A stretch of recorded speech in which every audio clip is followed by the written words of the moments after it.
Ang mabuting balita ng Panginoon, ayon sa unang sulat sa mga taga-Korinto,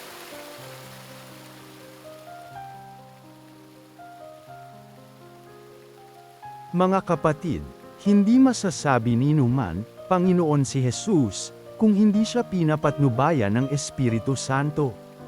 Iba't iba ang kaloob, ngunit iisa lamang ang Espiritong nagkakaloob ng mga ito. Iba't iba ang paraan ng paglilingkod, ngunit iisa lamang ang Panginoong pinaglilingkuran. Iba't iba ang mga gawain ngunit iisa lamang ang Diyos na sumasalahat ng taong gumagawa ng mga iyon.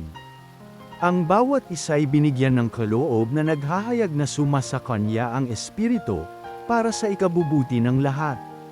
Sapagkat si Kristo ay tulad ng isang katawan na may maraming bahagi, bagamat binubuo ng iba't ibang bahagi, iisa pa ring katawan.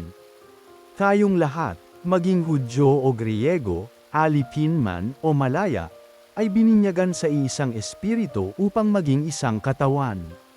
Tayong lahat ay pinainom sa isang espiritu. Ang mabuting balita ng Panginoon.